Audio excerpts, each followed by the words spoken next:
Hello, and welcome to 10 Lessons Learned, where we talk to leaders and luminaries from all over the world to dispense wisdom for career, business, and life in order to make the world wiser, lesson by lesson.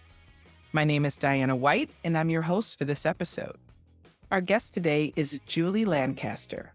Before starting Lancaster Leadership, Julie was a rock climber who ran an outdoor education school for 5,000 children per year.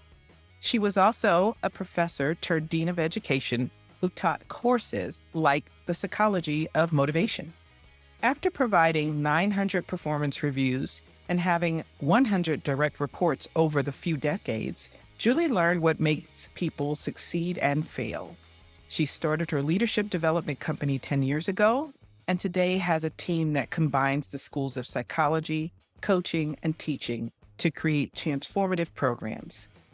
With Lancaster Leadership nearly quadrupling its business in the last 5 years, Julie is grateful to be a part of workplaces becoming environments of productivity and joy. Welcome, Julie. Thank you so much, Diana. I'm so thrilled to be here. I am so, listeners and viewers, she always gets upset when I talk about this, but I have my own business consulting firm, and Julie Lancaster is pivotal. She is one of the main persons that kind of pushed me forward and cheerleaded me to my way to starting my business. So she's an amazing woman. Amazing woman. Thank you. I'll take it. Good deal. Good deal. So before we get into your lessons, I have a question for you. What would you tell your 30-year-old self? Oh, so you mean last year? Just kidding. Just kidding. I would tell my 30-year-old self, I've got it. I would tell her that it's all connected. I would tell you, Diana, throughout my life, my mom taught me follow your passion. And I love that message. And it would have me doing things like what you said in my bio, like I'm teaching rock climbing in Southern California for a quarter. I'm going down to Central America and volunteering on a sea turtle farm. Oh, okay, and then I'm going and doing all these things. And I was often like, what is my path? It's all over the place. It's fun and I'm living my best life, but what's my path? And I will tell you, the one day, probably 7 years ago or so, I woke up and I was like, oh my gosh, I am currently in my business. I'm teaching rock climbing, but without the rocks. All the pieces that I've done along the way, they're all connected to education. They're all connected to coaching. They're all connected to psychology. There's the path. So I would tell her, it's okay. Just keep following your passion. That's what I think. Oh, that's a good one. That's a good one. And more good ones to follow. Your lessons were amazing. I love them. Oh, And then there's one that I wanted to ask you about before we recorded, but I'm going to be just as surprised and enlightened as our viewers and listeners. So I'll leave it alone. yeah. Let's start with number one. Lesson number one, prime the experience within the first 5 minutes. Oh my gosh. So what I would love for us to be talking about is the business of transformation. As I was thinking about this, what are my 10 lessons? I'm like, well, my job is to create roomfuls of lots of people or just one person where it's all about transformation. But at the same time, the whole business side of things, right? The making money, the sales, all of that, that is also transformation. And so honestly, within the first 5 minutes, when I am in a room, a training room or a coaching room, whatever it might be, I know that people are burnt out of meetings, right? And you could say I'm in the business of meetings and people would be like, that's dreadful. But what I mean is that it's a collective of people. We're getting together for a purpose. And I know that people's minds start to flatline. I do not want, if we are going to start on a transformation journey, for people to flatline. So within the first 30 seconds, I get people to engage with each other, talk to each other. Usually, I know it's kind of corny to have a canned line, but I feel like it's effective and it works every time. So I usually will start off by saying, everyone turn to each other and with authenticity and enthusiasm, tell the people sitting on both sides of you how glad you are that they're here with you today. And the room explodes with engagement. And it gives me actually a lot of intel about how the group engages with each other. And then they're primed for engagement and being there with each other in community. The other thing that I try to do, Diana, if I've got 20 minutes before the program's starting and there are 40 people or less, I'm memorizing everybody's name. I'm being creepy. I'm like looking around, being like testing myself in my head. And so within the first 5 minutes, I'm like, tell me if I get it wrong, but tell me kindly, and I'll go through everyone's name. And by the end, they give me a round of applause by the end of those 5 minutes. And I do that to get credibility and to say, I see you and I know you. And that is what I've found is the same thing with the business side. It's usually an email. That's how people reach out to us. And whenever I engage with them right out of the gate, it needs to be personal. We are in a relationship business, that is for sure.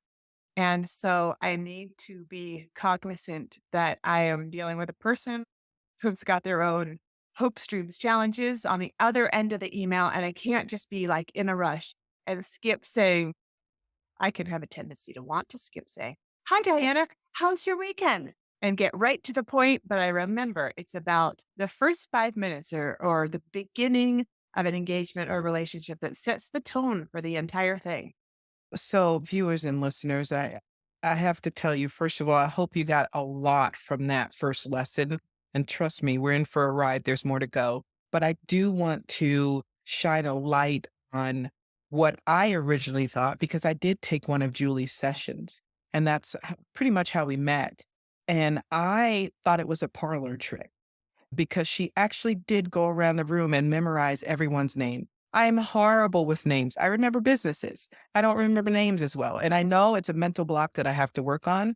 But when she first did this with the group, and I think there was a good 20 people in that group, Mhm. I literally looked around to see who is in the back feeding her these names. Like, I know there's somebody back there, like mouthing these names, and she's just making it look effortless. No, she memorized every name. It is the coolest thing I've ever seen. And it really, what she says resonates, because what it really does is before the session starts, you feel as if this person that is about to take you on this journey sees you and knows you personally. That is amazing.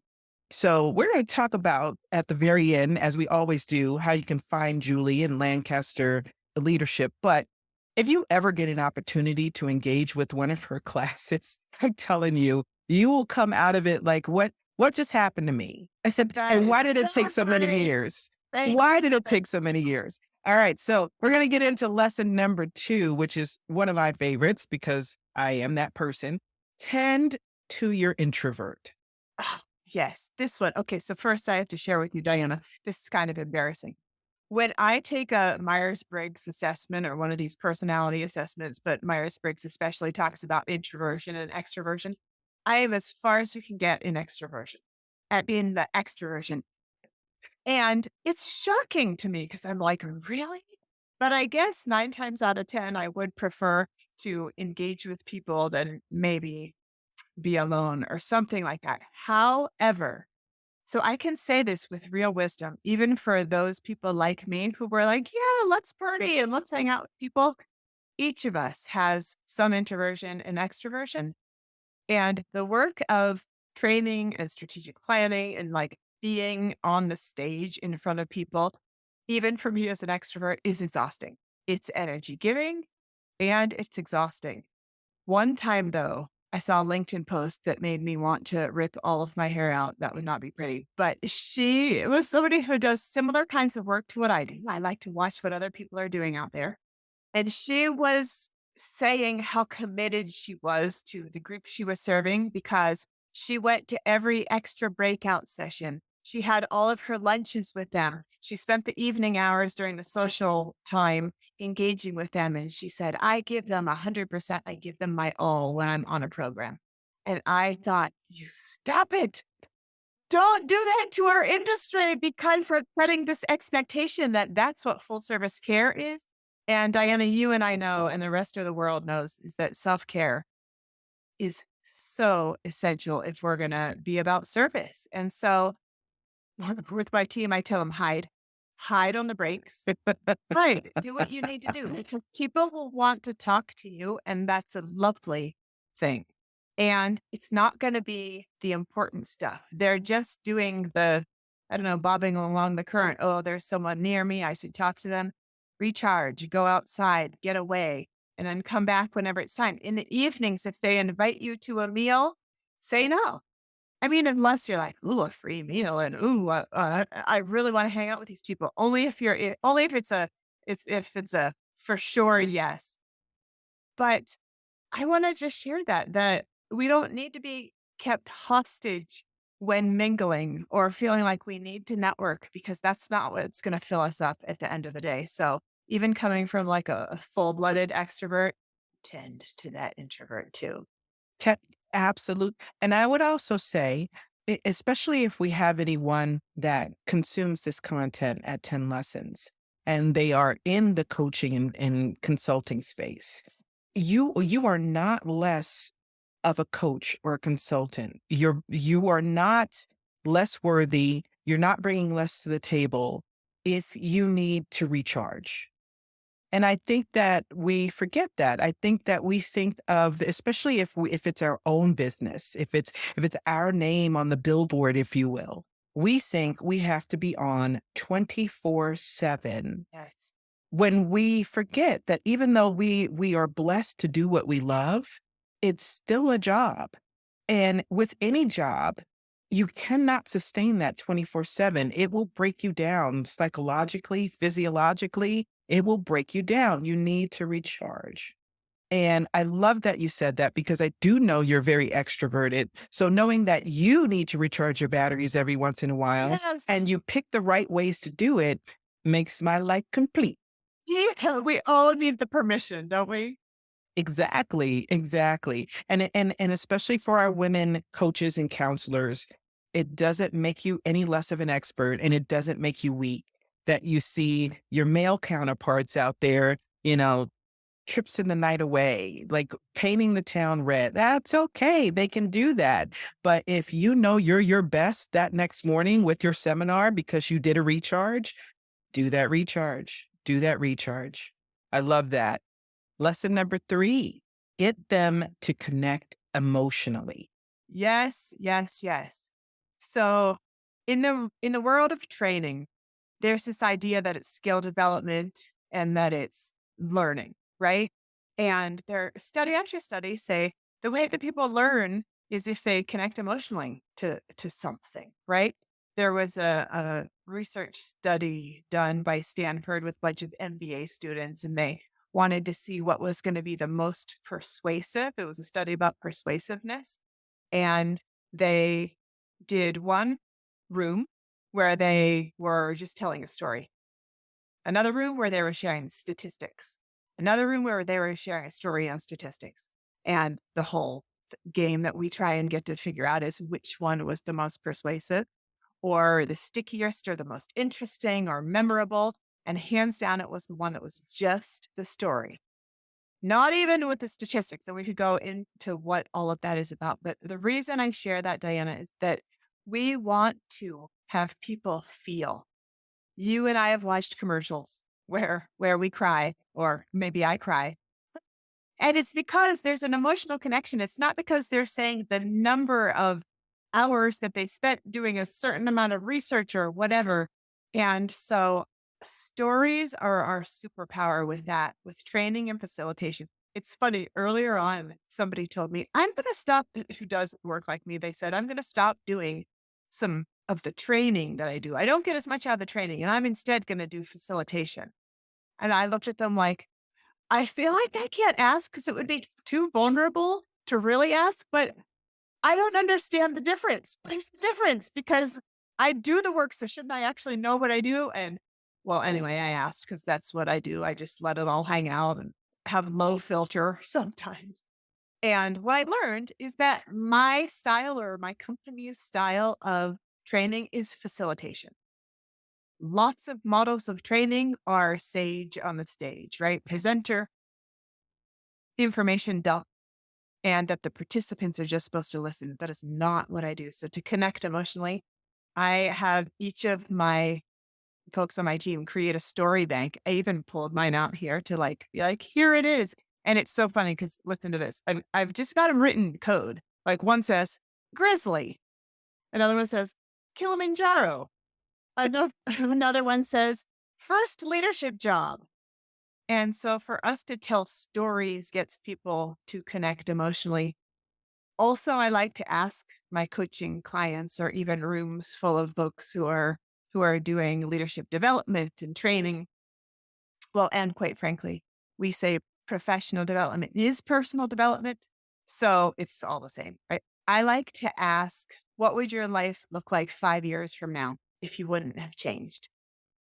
And that also goes with the business of transformation, right? The business side, when people are deciding, do I want to spend money on coaching? Do I want to write a giant check from my organization that could get used in other really beneficial ways? Do we want this? So I ask them, like, you don't have to do this. So if you didn't change anything 5 years from now, what would your organization look like? And pretty often I like, enough said, here's the check. Right. So it's an authentic selling way to have my clients think. But I feel like that people connecting emotionally is so important. I 100% agree. Lesson number 4, solicit interest instead of force feeding facts. Now, Oh, this one I love. Talk to me about it. yes, yes. Okay, so this is so valuable to get people to think, right? It's connected to the one that I was just talking about, connecting emotionally, right? It's a conversation instead of a speech. What I have learned, okay, so I have to share with you personally, it's kind of a story, right? Connected to the last one. Years ago, I hated selling. And I will tell you that I coach plenty of entrepreneurs that they say the exact same thing. I got into the business because the content, the thing that I provided. Not because of the selling, but every entrepreneur has to sell or you go extinct. And I was taking a sales training Okay. and she goes by your sales maven. Her name is Nikki Roush and she's all about authentic selling. And she said, you got to ask them a question. You got to ask them instead of using if, right? So here's a sales technique that I use now all the time with authentic selling. Instead of saying, if you're interested, I'll send you over the proposal. If you're interested, you'll have the link. If you're interested, but it's to ask them a question so that you can get them to think and they get interested in engaging instead of force feeding facts. Here's more information, more information. So one thing that I learned before I hang up with somebody, if they're going to be signing up for something like right now, we have this group coaching intensive for leaders of leaders. And so I do all the sales conversations. Probably they don't think of them as sales conversations. They're just conversations. But at the end, I always ask them if they're trending toward seeming interested. I'll say, great. So are you in? Right? Are you in? And then they have to engage with what I'm saying instead of just force feeding information and making them be passive. And the beauty is then 9 times out of 10, they say yes. Also, what I've learned in the sales part, because right, I'm bouncing back and forth between the business and the sales, and then what happens in the rooms of transformation is that when I have a follow up call after doing, let's say we just finished up doing a 6-day leadership academy. And I have a follow up call with the folks at the end, of which I used to be too scared to do because it felt too salesy. And then I learned it's actually good customer service. It It's so is. funny. At the end, I'll say during that call, I'll say, I noticed a bunch of things.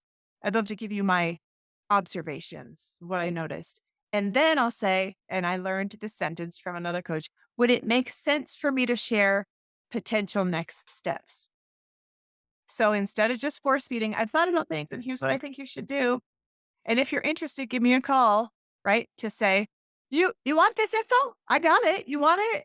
And then they 9 times out of 10 say yes. Or the one time they'll say, we have no budget.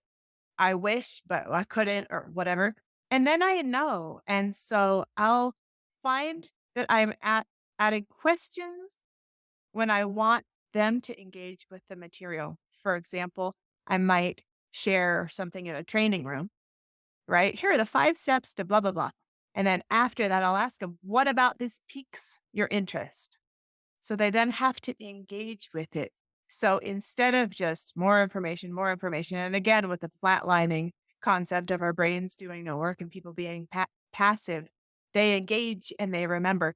Robert Cialdini, he does a lot of incredible Yeah. research and work about negotiation, persuasion, influence. And he talks about the power of this being so important, getting people to say yes out loud. So I could go on and on all day about the power of influence. I think it's the most interesting topic, but that's what we got. That in a little nutshell right there. You know, one of the things I love, so I spent 30 years in sales and retail. You know this about me. And one of the things that I love is the techniques that I learned on how to get people to say yes to the sale or to buy the dress or whatever the case may be. People think that these techniques are kind of skeevy and, like Yeah. what snake oil salesmen. But truly what it is having a dialogue, letting that person know that you're the expert, you're the supporter, Yeah. and then really giving them the tools to think about what they need. Yeah. And then if you open up those doors and you make that comfort level for them, especially if you create what I call that no like trust, 9 times out of 10, it's a yes. Right. It really is because you're not trying to take it. If you're a good salesperson, you Yeah. know that the goal is not to close every sale. The goal is to build the relationship so they trust you so that you can make the best sales, right? All right, let's go into lesson number 5. Be meticulous about the flow. Wonderful. Well, it's funny because what you just said, and then I'll wrap it into this number 5, is that it's really a fantastic and enlightening feeling to feel like take it or leave it. And I'll share with you. Here's why people often take it, but for you, take it or leave it. What sounds good to you? So it doesn't feel pushy. It doesn't feel manipulative like snake oil or anything. It's just like I've got something, and I'll stand in my confidence and strength to say I've got this and it might be right for you and it might not. But the terrible power of procrastination is real. So if somebody hasn't committed on the phone or on the email or on the Zoom or on the Teams or whatever to saying, yes, I think I am interested, then what'll happen is even if they were interested, it'll sit in their list, get to the bottom of the list, and then they'll be like, I just can't deal. So it's helping people to make a decision, which is tied into this the meticulousness about the flow. So going back into the room, room of transformation where folks are on this professional and personal journey about living their best lives and about becoming the person they want to be from going from great to greater.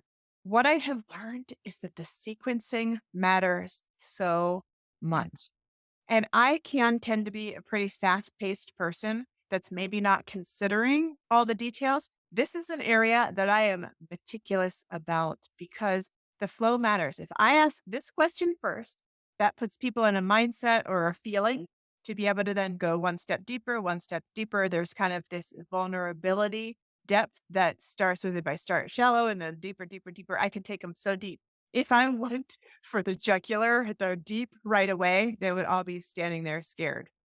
And so I've learned this and as I was thinking about this, Diana, I realized like so many industries have this, a chef, right? Someone who cooks. The ingredient step to do this first, second, third, that all really matters. I was thinking about interior design, interior decorating. They create a beautiful environment. So where does your eye go first? And so then as you are progressing through the space, what do you look at or see next? Mathematicians, right? They would laugh at thinking going out of order of operations. So anyway, it's the same idea in those rooms. I've learned that if I want to give folks a break, I want to do an exercise right before that break that gets them talking and engaged so that we don't have a weirdly silent, awkward break. Because then they go into the break and they want to chat, and it's like a kind of a lively atmosphere instead of awkward. And I've also learned this. So back to the business side in email sequencing. It's Mhm. fascinating because what I've learned, this is the psychology piece really coming in, understanding people's how their minds work through email chains. What I found at first is if I ask a question and I ask them like if they're interested in this event or this product, If I then say in that same email, so if you're interested, here's a link to my calendar. Feel free to choose a time and go for it. One time out of 10 will they respond and sign up. If I take that whole part out and say, hi, I think you'd be interested in this and want to chat about it, 9 times out of 10, they will write back and say yes. Then I can go and say, great, here's a link to my calendar. Here are available days. It is shocking and stunning to learn all of that stuff, but I find that the flow of things really, really matters on both in the room and before. Now, I have to ask before we Right. take our break, I have to ask, do you teach the concept of the flow to the leadership that you're working with? Because I think that flow, especially when it comes to communication, is equally important when you're trying to lead. I love this question, Diana, because I've been thinking a lot about this. So I've been thinking about maybe, possibly, maybe one day writing a book. And you know this because you've been an encourager about this, and I've thought maybe the book could be about how to do transformation, how to initiate transformation as a trainer or a facilitator, or whatever we might want to say, or a coach, because there are so many little pieces that one I've learned along the way, or two there is theory that goes into application. That could be a whole book in terms of this is how to do things. Quite frankly, I haven't taught on this. And as I've become more seasoned or maybe skilled at doing this, I'm trying to move from being a level 4 leader to a level 5 leader, which Jim Collins will talk about, right? Level 4 is good at something, expert at something, but level 5 is you can teach it. You know what it is you do well. And so you can then teach it to other people. So maybe that's my next step, figuring out how to teach the flow and teach some of these other things as well. Well, you know what? That's a good segue into taking a break to appreciate our sponsor. I'd like to take a short break to thank our affiliate partner, Audible. Audible is an amazing way to consume 10 lessons learned, books, and other podcasts, allowing you to build a library of knowledge all in one place. You can start your free 30-day trial by going to audibletrial.com/10 lessons learned. With Audible, you can find your favorite lesson while at home or on the go. Once again, that's audibletrial.com/10 lessons learned, all lowercase, for a free 30-day trial. The link will be in the show notes. And you can probably pre order for Julie Lancaster's book when it becomes available. Let's welcome back Julie Lancaster and continue on with lesson number 6. Lesson number 6, have an ever growing language bank. Talk to me about that one. Oh my gosh. So this is new. This is new, Diana. This is so exciting to me. So what I have learned is that once we're done doing programming with a team, it might be a 1 day thing or it might be a 10-year thing. Is that then the beauty is they have combined language to talk to each other, right? They don't have to go and explain a whole concept. They'll say to each other things like, "What's the reframe?" Because they learned that as language. What's the reframe? Just as an example, means if you're having victim mentality or you're giving away your power or you're not standing in your own strength, any of that stuff. What's the reframe? It's like, how could you see this differently? When we have this language bank, it improves the quality of the engagement, right? Words matter. And so what I've learned along the way is that like we can create our own. It was revolutionary. We don't have to resort to what does Tony Robbins say? What does Brene Brown say? What does Simon Sinek say? We can create our own phrases. And so it's really funny. Just more recently, like within the last year, I started writing them all down in this Lancaster leadership bank, and it's quotes or it's short phrases. And I got a bunch of them even written here if you want to hear any Yes. of them. Some of them might be adaptations of what some other people say. And it's not like we're trying to like steal a quote or something, but it's like you got to name it to tame it. Somebody probably first said that and I could look it up, but it's not like we're saying, here's a quote and we'd like to teach it to you, but we're trying to teach the concept. If you're having a hard feeling, you're trying to push it down, push it away, don't. You got to name it first to be able to get to the other side. And I want to tell you, when I first started doing this 10 years ago, my mentor and coach, Joanne Pankey, I still clearly remember asking her kind of sheepishly, like, Joanne, is that a book of coachingisms or coachingisms? And she was kind of looked at me like, no. And so I will tell you, when I watched her and another coach, because I got to watch countless hours of them coaching, I got to sit in the room, I would write down the language because you don't have to create the language brand new every single time, right? There are certain ways to say things that all of us, just as humans, we repeat ourselves, right? We get this kind of intelligence that sticks with us and turns into particular phrases that become part of us. And so I had this section that was called Joannisms and another one that was called Debisms. And now the coach that I work with these days, because to be a coach, I always think you got to have a coach. I have Andrea isms. And so we have started creating our own, like, this is what we say. And then it becomes part of our brand and what we say in our trainings, regardless of who the facilitator is. Something that was so delightful that I have to share is that then about a year ago, maybe just under a year ago. So this was 9 years after I asked Joanne, is there a book? Somebody on my team asked me the exact same question. And she was like, I finally made it. I'm talking from a book. And there is a lot to learn. And it's so wonderful to get to the side of like, okay, I got my stuff now. But so whether it's 100 different phrases or particular words or 1,000, I think it's really beneficial to be able to draw on that instead of have to come up with something new every single time. Can I read a couple of Yeah. See, that's my soliciting interest instead of force feeding facts. I'm trying to walk myself. Okay. So we've got one, which is to learn something best to teach it. Yeah. Right? It's not like a revolutionary, but it's like if you want to learn something, figure out how to teach it. Or another one, if you can't say something nice about the person beside you, it says more about you than it says about them. Oh, Right. It's little things like that to challenge our thinking. Things like, can you speak the language of the receiver? Right. Think about how they process how their mind works and try and adapt so that you're kind of in quotes speaking the same language. We've got, you got to feel it to heal it.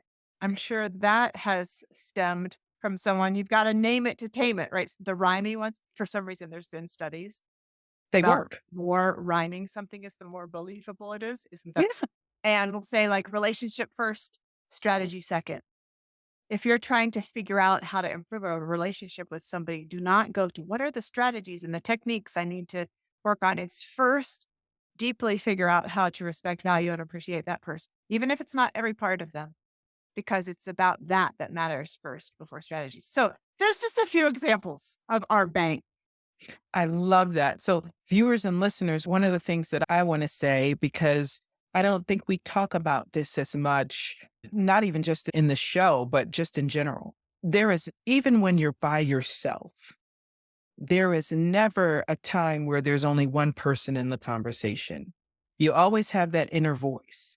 And so I love what Julie's bringing to the table, but I would add on top of that, if you're going to practice this, and I suggest you do, and I can't wait till she comes out with that book of all of those colloquialisms, right? But Yeah. when you practice this, it's not enough for you to learn that new language and speak it. You have to teach it to your inner voice. You have to teach it to your inner critic too. That I know for sure. Otherwise, it's just not going to resonate. What do you say, Julie? Oh, I love that. And you know what's coming to mind for me, Diana, is like when usually at the beginning of most of our trainings, we try and teach how can we come with curiosity instead of judgment. That's like one of our main tenets. And so we teach people to, when that inner voice is getting judgy, self-judgy or judgy about somebody else, can we switch it to have self-compassion and just be how interesting instead of, I hate that thing or I'm such a failure. Oh, how interesting that I was comparing myself to the other person. Oh, how interesting that they do things so differently than I do. So I am so with you on that. I love it. I absolutely love it. Lesson number 7, dive in with one person. Yes. Okay. So Abraham Hicks talks about this concept of you learn better when you aren't the subject. And I don't know if I think that's exactly true, but I think there's so much to learn from being the observer of, right? If I was going to coach you right now, if I was going to do that, right? People would gain a lot because they're watching, listening, and observing. And so some coaches or trainers are nervous because they're like, but I can't do equity or equality. I can't go do that for every person. So should I do it to even one? And I say hands down, yes, because people will gain from getting to watch the experience and not having to be in the hot seat. It surprises me sometimes when I get asked this question, but someone will say, I want to give positive reinforcement to my group. So I want to tell the whole team, good job. Is that the right way to do it? And I will tell them, no. Okay, I'll be nicer than that. But I tell them when we give positive affirmation to the whole group and it's somewhat generic, again, there's the flatlining. People don't have an emotional connection to that appreciation. When you zero in on and you focus on one person, not in a favoritism kind of way, but that you have information and a story to back it up. Like if I was to say, I want to thank Diana because she demonstrated one of our core values within our organization this week, which is service. I know Diana was super busy and she took the time when I had this question of something that I've already been taught 3 times. She took the time to kindly sit down with me and make sure that I got it. Anyway, right? That makes so much more of a difference than if we're generic with the whole group. So I am curious. Can we get personal for a minute, Diana? Let's do it. Oh, Let's text. As you are on your leadership journey, and I've had the real honor to watch you as you have climbed and climbed, and you have so much to give and you don't shy away from it. That's how I see you. What's something that comes into your mind as something that you want to continue to develop and learn, or you're like, I don't yet have that? It's a growth area for you. Does anything come to mind? I know I'm totally putting you on the spot. No, you know what? If I get to put you on the spot, you get to put me on the spot, right? And I think besides the overarching umbrella is always servant leadership. I want to become more and more of a servant leader. And I don't think that journey and that learning process ends because we're humans and we've got that voice in our head that sometimes wants to be selfish, sometimes doesn't want to look at the whole picture. And so I continue to work on that. But I think besides that umbrella piece, one of the things that I want to be able to do better, and I think I'm good at it, but one of the things I want to be able to do better, there's listening for comprehension and empathy, right? But when you listen for empathy, you really, really have to be able to shed everything and put yourself in that person's shoes. Otherwise, it's a little bit of a mixture between sympathy and empathy, and sometimes that just doesn't cut it. And so I would love to have a day where all of my conversations, whether they're superficial, whether they're just corny and hokey, and we're laughing and joking, that person knows I'm trying my best to speak their language. That's where I would love to be. Hey. So first, I have to tell you, I'm so inspired. That's so beautiful. What an incredible, incredible goal. And a couple of things just stood out to me. Can I share with you what those were? You can. The first is your servant leadership. What you added in there is that it's also seeing the big picture. And I love that because then what you've just done for me is think, oh, sure, I can think I'm a servant leader. And then I'm like, "Huh, but how frequently am I remembering to see the big picture?" That really stood out to me and is going to continue to stay with me. And then you just did what make coaches' jobs so easy. You're like, here's my issue and here's what I'll do. You're welcome. You're welcome. I worked so hard on this end. But right, you also gave the listeners, I'm guessing this is what just happened, is people are like, oh yes, please do tell. Ooh, Diana, the host who we respect and admire, she's got some great theories. What is it? And then for you to talk about having one day where you just gave empathy and understanding all day. And so I really felt it. I can't wait to hear how that goes.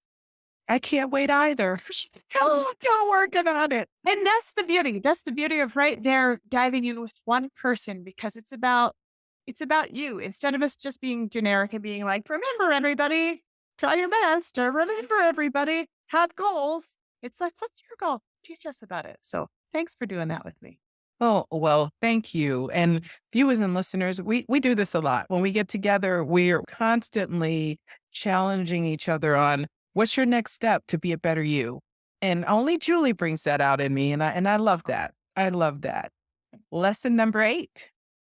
Bring numbers into the emotional. Oh, I know what you're going to say, and I cannot wait. People are complicated and messy and confusing, and talking about emotions is like all over the place. So my favorite, and I don't know, maybe a decade from now I'll be like, I got a different favorite technique. But this decade, my favorite technique to try and make some sense of all the messiness and then figure out how to move forward, because that's what coaches are about, is meeting you where you are and helping you to move forward, is coaching by numbers. I just got off a coaching call right before you and I got on here. And one thing I was working with that person on was the quiet quitting concept. You're Mm. familiar with this concept? Oh, yes. Oh, yes. Don't we wish we weren't? And she said, how do I get my people to overcome this quiet quitting? And I said, okay, so we're going to go through this process of first self awareness, helping your people to self assess on a scale of 1 to 100. You can ask them the question, how motivated are you these days? Or whatever the question is for you. There's a few different brands of quiet quitting, right? And so 100, you make 100 seem impossible. 100 is the most motivated anybody has ever been. You can't wait for the weekend to be done so you can get back to work because you love every minute. And 0 is you hate everybody and everything and you're looking for jobs daily. Right. And so ask your people. And so she was like, oh, that's such a clear way to get at a concept. So then what you're learning from their number is high, medium, or low. And then the goal is to say, okay, what can we do to get you 1% higher? So let's say they say 3 or they say 93. The question is, then what can we do to get you to a 4 or a 94? And it's amazing how that little bit of clarity by using those numbers helps people to take it from messy to perhaps more clarity with goals. What do you think about all that, Diane? I think that is brilliant. And again, I come from retail, so everything was numbers. So I've been doing that trick for a really, really long time. But I think when it comes to, where obviously I am of a different generation, right? And so I don't get the quiet quitting. I really don't. I do get people feeling overworked, overlooked, underpaid. I do get that. But I've grown up with a sense of my own self worth and what I bring to the table. Anytime I take on a project, a job, a role, a commitment, everything is about my personal best. I'm not worried about the water cooler politics. I'm not worried about what the other person's saying. I'm truly focusing on what I bring to the table, what I do best. And that fulfills me. Now, if I start to feel like I'm being overworked, underpaid, overlooked, I'm still going to do my personal best because that is between me and myself. But I will start actively seeking out a plan B. But I don't think me seeking out a plan B should have anything to do with the here and now. If I'm having a meal and it's a great meal, or it could be a crappy meal, how I eat that meal does not affect, you know, what I'm thinking about. Okay, this meal was crappy and I really want a piece of cheesecake. It doesn't stop me from eating that meal. Yeah. You know what I mean? I can think Right. about that piece of cheesecake. I can know that I'm going to go get it. I can map out the steps to go get it, but I'm still going to do what I'm doing in the moment, which is eating that crappy meal. Right. Yeah, I hear you. Well, it's so interesting that you bring up the generational piece and we're like diving into the quiet quitting for a moment because I heard somebody say something the other day in a coaching session and I thought they have just put some great language to the quiet quitting. They said, I can suffer through anything. And so, like that description of the meal and the cheesecake, it's good and it's bad, right? It's a Right. blessing and it's a curse. Right. When we overutilize that, I'm going to still give all of my energy to this thing that I don't quite care about. That is what this younger generation is kind of getting away from. They're like, I want to live my values. I've got this one life. And so how can I find something else? And it might look like, in quotes, quiet quitting because they're not giving their all to their current job, but it's also perhaps a generational thing to say we should give our all to our jobs, right? They Yeah. might challenge us and say, shouldn't we give our all to our full lives? But there are strategies for us to help people to be more engaged, more motivated, more connected, more purpose driven to their work. And it's not about we have to make it look like butterflies and unicorns, but it's about FaceTime with them. It's about showing recognition. It's about helping them to have goals and then reaching them. It's about putting them in learning's way, meaning giving them opportunities to grow how they might like to grow.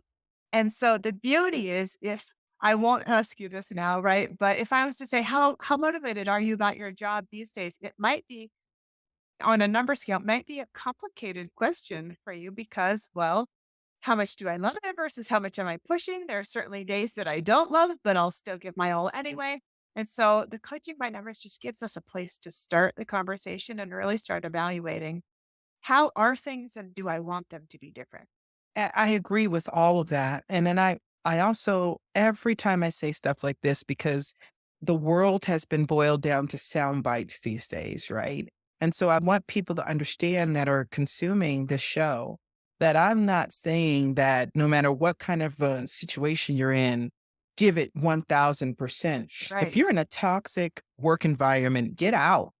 You have Yeah. to have a plan B, right? Yeah. But there's a difference between showing your employer that you're a human being and you have boundaries and you want a balance in your life than to, for lack of a better phrase, be antagonistic about, withholding pieces of your performance because you don't like what's going on in the culture, in the ecosystem.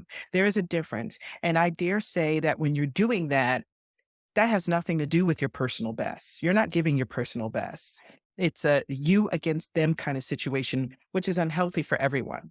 So back in our day, we used to use the language of passive aggressive, right? Which I feel like is kind of what you're describing right Yep. now, that I'm going to aggressively be passive. I'm going to consciously withhold, which that just is a miserable existence for everybody. It is. It is. It doesn't benefit anyone, especially doesn't it benefit you if you're young and you're trying to figure out what is my mark going to be? What is my personal best? What really does make me happy? The only thing that you fall back on is, I know I was miserable there. I know I didn't like this, but where is the growth? Where's the growth? So we could talk about this ad nauseum, but I won't do that. But viewers and listeners, don't come at me because I don't sound like I'm in support of the quiet quit movement. I'm in support of people setting their boundaries and Yes, creating a healthy culture in the workplace. of course. And if they can't do that, if it's not healthy for you, get out, find your plan B. But don't burn the bridges and make it miserable before you go. That's what I'm in Amen. favor Amen to of. that. All right. Lesson number 9. I'm going to say this as written because if I say it as I grew up in the Bronx, it's going to sound totally different. Huh? So we have a lesson number 9. We have an F/U, period. F you. Hey, we're doing it. F/U. What's number 9? There's so many ways you can interpret it, aren't there? I still remember this maybe like 15 years ago that I was working with someone. We have poignant moments, things that are sticky in our trajectory in our histories, right? And I still remember Kathy had written on our meeting agenda, F you. And I was like, why did she write that? What did she want to have a conversation with me about? And she was like, oh, it's just a shorthand for follow up. So I'm going to use that forever after. And so the follow up. So I alluded to it earlier, or I mentioned how before I used to be afraid to ever come across as salesy because it felt pushy and it felt like I never want to be cramming something down somebody's throat. Until the one day when I was learning about sales, that's actually customer service to say, hey, let's follow up and how it was your experience. And I'll offer to you more things if you would like for me to offer more things to you.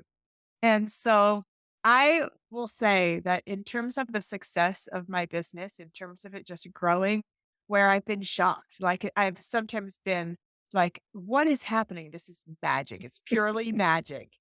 There might be like four things that are the secret to the business growing. One of them is that the 15-minute follow-up question, where the conversation where I'm asking them the question, would it be helpful if I shared more with you about where I see your organization could go or what we might do together? And also, if we're in a room of transformation and someone just shared that they just lost their parent or Mhm. that they're having a really hard week, if I can have the capacity, and I will tell you, I can't always have the capacity, but to email them afterwards, or if I have their phone number, which I often don't, but to give them a text or something and say, I'm thinking about you and I care about you and how are you? It is amazing how it is relationship building and soul fulfilling, kind of enriching on both sides for me as well as for them. If I can make that happen, the quality of my life is so improved. And I think that it also helps somebody else. There's a customer service strategy. People stuff and customer service stuff is kind of the same as long as we're being authentic, which is called Ford, FORD. So a strategy if you're wanting to have improved relationships or improved customer service, if you care about your customers as relationships, is family, occupation, recreation, and dreams. Can you know those four things about people? And the way that the follow-up ties into that right here is that if you comment on somebody's dreams after the fact, if you told me last year that you had a goal that you were going to maybe go to Jamaica and you ended up going to Jamaica and a few months later, I'm like, Diane, I remember you were going to go to Jamaica and you want to have this relaxing, wonderful time with your daughter. How was it? You might instantly feel love and connection. That's how I feel when people do that to me. I still remember one time I was teaching in a retail environment some customer service stuff. And I taught this Ford thing, and someone said, can you give us an example of dreams? And I was like, sure, because as a facilitator, you always say sure. And then you rack your brain so fast. Story. What do I have in there? And someone said out of the audience, they said, Julie, how's it going with those pull ups? Right. And I instantly felt love. Like, really, honestly, my eyes started to get wet. And I was like, keep it together, keep it together. You can get emotional, but not too emotional because then it's turning into a thing about you instead of about serving them. And the reason she said that was because I had one time done a post on social media about, like, I want to be able to do a pull up. And so it's kind of a personal share and a vulnerability share to say, I am not able to do one at all. And so she remembered and she commented on it. And I happily was able to say then, like the end of the story, which felt great too, to say, well, that was now 2 years ago and I can now do 23. But I do have to confess, not all at once. It's three and then walk around the track and then three and then walk around the track. But still, the point is when we connect with people, we remember their goals, remember their dreams, and connect with them. All that's about follow up. It's just a happier, more heart-filled place to be. Well, viewers and listeners, now that we know what FU means, I'm going to say follow up is extremely important, not just in your personal life, but in your business.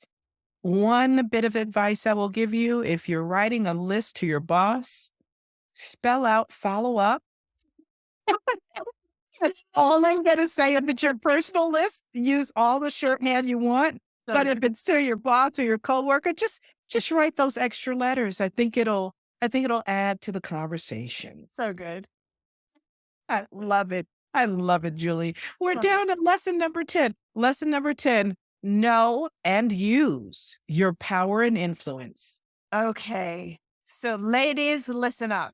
I was just kidding. This is for all gender, all ages, all people. However, I will say in my work with women, it is so surprisingly common, right? That they're saying, I want to work on my confidence. And I'm telling you, see, you know, right? You know, CEOs, they're like, I've got imposter syndrome. I don't know what I'm doing. And so this whole idea that power can be a positive word is kind of revolutionary to some of us. And I've been thinking back, like, when did I recognize that it was okay to say that I've got power and utilize it? And I think it's been from being in rooms where the topics of diversity, equity, and inclusion are talked about. because Ivy Banks, she teaches me a lot. She's part of my team and she teaches our clients on this topic. She will say, "You've got influence, you've got privilege. Don't try and dismiss it, but bring a folding chair."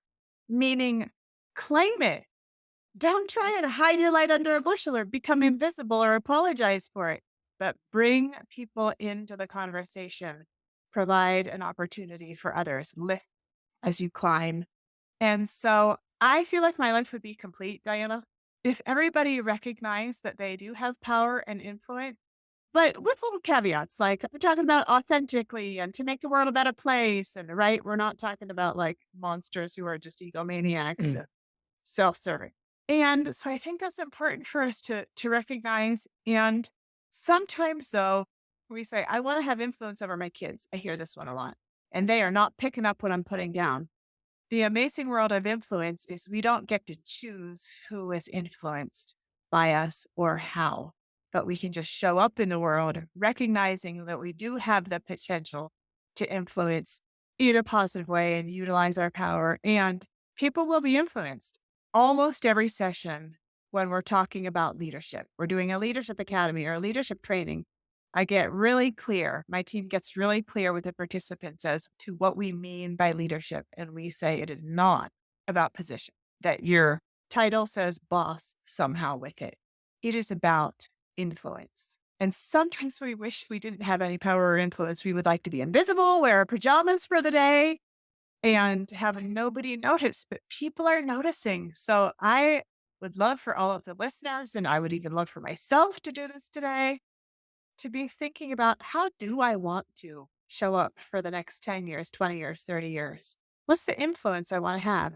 I want to tell you, I was just in Tucson, Arizona with one of my best friends, Ariana. We just had this, we'll say, coaches retreat. But we're both coaches and we love each other and we had some time together.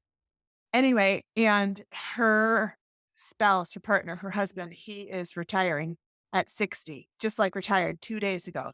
And I've been in like the twilight zone thinking about like, what do I want my life to look like in, that'll be 11 years for me because I'm 49 now. And so just to be thinking about that, how do I want to show up? And is how I'm showing up today exactly how I want to show up, or do I want to tweak it a little bit? And so I just think that's important for us to recognize. We do have power. It's not a bad word. We do have influence. And how do we want to show up? I love that. And I hope all of our viewers and listeners take something away from that. And then we're not going to break this down into gender, right? But I would say if you got something from this, wonderful. Lesson number 10, know and use your power and influence. If you already knew it, but there are people in your life that you can tell they're not there yet, help them. Get that folding chair, help them, because it's not easy. It's not easy. It's the scariest thing in the world. I also want to talk about imposter syndrome real quick, Julie. Yes, bring it. I was talking to a girlfriend about this. She had worked for a company for almost 30 years. And of course, they had a round of layoffs, and she was one of them. And here she is now, middle age, and trying to figure out who she really is. Because, I mean, her LinkedIn wasn't up to date. Her resume wasn't up to date because she was in a company for 30 years now. Of course, there are people that'll tell you, doesn't matter how long you're in a company, keep that stuff updated. We won't go there. But one of the things that struck me is when we talked about how she felt going into the world and trying to get another job, she talked about imposter syndrome. And it was an epiphany for me because I said, let's look up the definition of imposter, not imposter syndrome, just imposter. The definition of imposter is someone taking someone else's identity and using that identity for their advantage. You are who you are. You are not an imposter. And I wish that we can change that mindset and stop using that phrase imposter syndrome. Maybe call it, I feel like I have skill set deficiencies. I feel like I'm not where I should be yet. Yes. But to say imposter syndrome, you're not an imposter. You are who you are.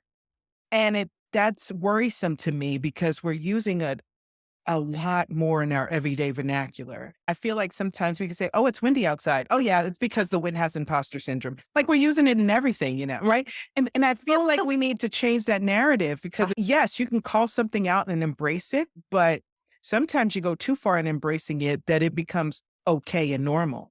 And that's not what we want this to be. You're like the weaver of all the things together. It's bringing up the topic also about how language matters. Yes. What we say matters because our thoughts become our actions and our words becomes our trajectory and our destiny and how we show up in the world. So actually, I also love what you're doing, which is challenging, right? Challenging. This is how people speak. This is what people say. This is a phrase that's used, but let's consider it for a minute. Do I agree? Do I not agree? Do I have my own opinion on this? And I love it when workplaces or relationships where people have the permission to do that instead of Yes. having to be the yes man or the go along gal or whatever it might be. I love that. I'm going to keep thinking about what it would be. I like that the skill deficiency idea because that's what it is.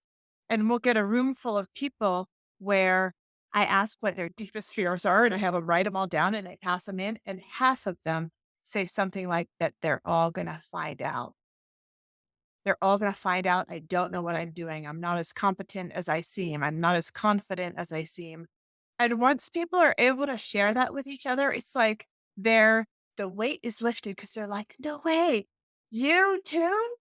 So what's this ridiculous ideal that we have in our minds that we're supposed to know every single thing at every single moment? That is ridiculous.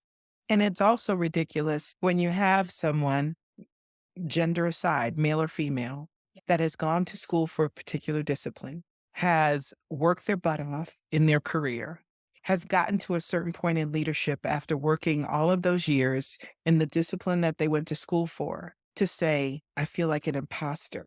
Then who are you? Right, right. So And I think we actually, have to change it.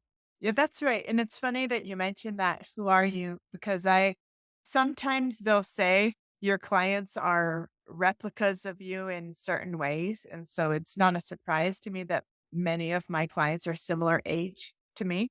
And so some of them will say at our young old age of 49-esque, or maybe, between 30 and 50, or maybe the most common clients I have, they'll say, I think I'm having a midlife crisis, which is kind of a questioning of their identity, and I'm like, let's take that label off it and call it midlife questioning, because midlife questioning is actually fantastic. Yeah. Do I wanna show up in the next half the same as I showed up in the previous half? Or there's some things I believed as a kid or in my younger days that I want to free and take on some different identities or thoughts or ways of being in the world?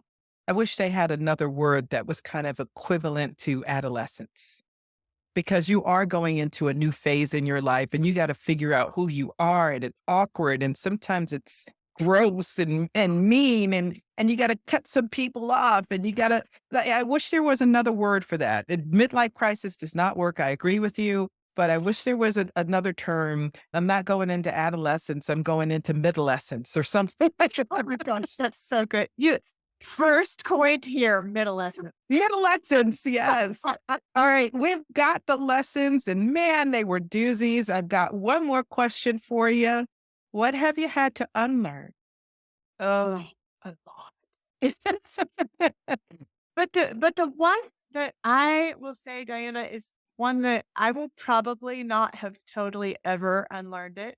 And hopefully that's hopeful for people who are like, I've been working on patience for decades, or I've been working on whatever for decades. Sometimes we just keep having to have it be part of our lives because it serves a purpose. Speed. Mine is out. It gives me, oh, it's weird. It even gives me chills as I'm bringing it up because I have such an interesting relationship with speed, going quickly, being busy, going on to the next thing. And so that is not my best self. Sometimes it is. I love the dynamicness of it, the engagement, the connection, the synthesis of this idea and this idea all coming together. But I like peace as much as I like speed. And those two things do often not exist for me together. And my body has given me indicators that sometimes I'm moving too quickly, even if it's just quick in thought, that I'll be sweating. I'll be in a training room and I've learned to actually wear 2 layers of clothes because I don't want to be the gross person who's like showing all the armpit sweat. But it's my body's way of being like, chill out. Or I know I can get talking too quickly, or I'll reread an email that I wrote that had some typos in it. I'm like, it's just because I'm going too fast. And going back to the concept of self awareness, when I can recognize it, that's all the strategy I need. I don't have to be like, now what should I do about it? Because I'm now recognizing I'm going fast. All I know, what I know is I just need to take a breath and show up in the next second in a different way. And sometimes I'll work with my clients on this because they'll say, I want to show up in a different way. It's a mindset kind of thing. And we talk about, can you take an inventory? You can just for 3 days, once an hour, set your clock, set your timer. I set an alarm for once an hour for it to go off and for you to stop and recognize, how am I showing up in the world right now? How am I feeling? And I do that with myself from time to time. And it is perpetually amazing to me how I'm like, there it is again. Then I've got a little bit of frenetic energy, a little bit of like, get on to the next thing, do this next thing. And what's the next thing that's coming? And it serves me until it doesn't. And I talk with my clients about that all the time, that we have strengths that are incredible and our own superpowers. And that is one of mine until we overutilize it.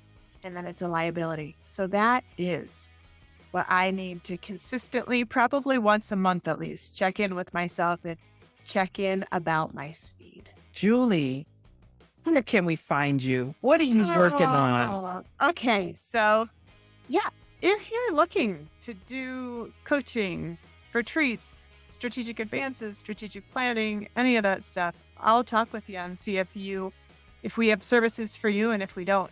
LancasterLeadership.com. There is no D. For some reason, people like to put in a D in there. LancasterLeadership.com. And you can find out about our services, how to reach out and contact us. We're based out of Flagstaff, Arizona, but we work all over the country. I love it. I want to thank my guest, Julie Lancaster, for sharing her lessons with us today. Thank you. You are amazing. I am so delighted to be here with you. Thank you for inviting me and for letting me be with all your people. Well, I can tell you, I know that we're going to get some comments on some epiphanies that happened with today's lessons for sure. And everyone, please remember that advice about the FU. Okay, I'm going to close the show out. You've been listening to 10 Lessons Learned. This episode is produced by Robert Hossery, supported as always by the Professional Development Forum. Please tell us what you think of today's lessons. You can email us at podcast@10lessonslearned.com. Go ahead and hit that like button, subscribe, and turn on the notification bell so you don't miss an episode of the only podcast that makes the world wiser, lesson by lesson. Be safe, everybody.